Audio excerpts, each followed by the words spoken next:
Salut à tous, bienvenue dans ce podcast Show Us. Aujourd'hui, on s'attaque à un sujet monumental, un seul homme, 33 ans d'existence et pourtant, il a complètement bouleversé les cours de l'histoire de l'humanité. On parle évidemment de Jésus-Christ. Mais la vraie question c'est, qui est-il vraiment? Un prophète? Le Fils de Dieu? Un révolutionnaire? Dans ce premier épisode, on va creuser la question. Qui est l'homme Jésus, historiquement parlant? Jésus a-t-il vraiment existé? Alors, première chose à régler, est-ce que Jésus a vraiment existé? Oui, c'est même un consensus parmi les historiens aujourd'hui. Ce n'est pas juste les chrétiens qui le disent. L'historien romain Tacite, qui n'aimait pas du tout les chrétiens, écrit noir sur blanc, le Christ fut mis à mort sous le règne de Tibère par le procurateur Ponce Pilate. Un auteur païen hostile au christianisme qui confirme l'existence de Jésus, c'est puissant. On a aussi Suétone, Pline le Jeune et les manuscrits de la Mère morte qui confirment tout ça. Donc oui, Jésus de Nazareth est un personnage historique réel. Ce qui fait débat, c'est pas son existence, c'est tout le reste. Sa naissance et son enfance. Selon les évangiles, Jésus naît à Bethléem en Judée, sous le règne d'Hérode le Grand. Sa mère s'appelle Marie, son père adoptif Joseph, qui est charpentier.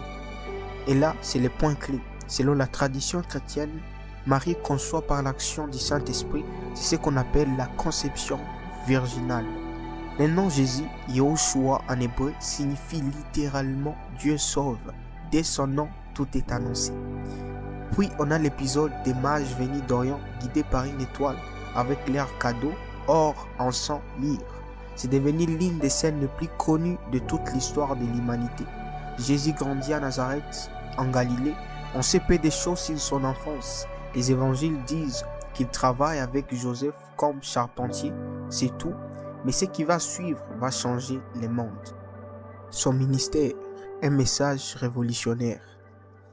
Vers 30 ans, Jésus commence sa vie publique. Il est baptisé par Jean-Baptiste dans les Jourdains. Et là, tout bascule. Pendant environ 3 ans, il parcourt la Galilée, enseigne, guérit des malades, chasse des démons et rassemble autour de lui un groupe de disciples. Mais ce qui frappe, c'est son message, parce que pour l'époque, c'est totalement révolutionnaire. Écoutez ça. Aimez vos ennemis. À une époque où la vengeance était la norme, ça c'est une bombe. Aidez les pauvres car le royaume de Dieu est à eux. Ça c'est un renversement complet de l'ordre social. Pardonnez-leur, Père, car ils ne savent pas ce qu'ils font. Même s'ils la croient, ils pardonnent. Jésus parle d'un royaume de Dieu qui n'est pas de ce monde. Il parle d'amour universel, de justice, d'humilité. Il dit, les derniers seront les premiers. Et il accompagne ses paroles de miracles. Il nourrit 5000 personnes avec 5 pains et 2 poissons. Il guérit des aveugles, des paralytiques, des scènes qui ont inspiré les plus grands artistes de l'histoire. De Giotto à Caravage en passant par Rembrandt. La passion et l'amour. Puis tout s'accélère. Jésus entre à Jérusalem, il est acclamé par la foule. Mais très vite, il est trahi par Judas, arrêté au Jourdain de Gethsémani. Il est jugé par les Sanhédrins, puis par le gouverneur romain Ponce Pilate. Et Pilate, sous la pression de la foule, le condamne à mort. Jésus est crucifié sur le Golgotha un vendredi vers l'an 30 ou 33 de notre ère.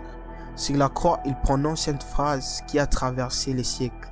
Père, pardonne-leur car ils ne savent pas ce qu'ils font. Il meurt à 15 heures, le corps est déposé dans un tombeau et c'est là que l'histoire bascule. Parce que 3 jours plus tard, le tombeau est vide.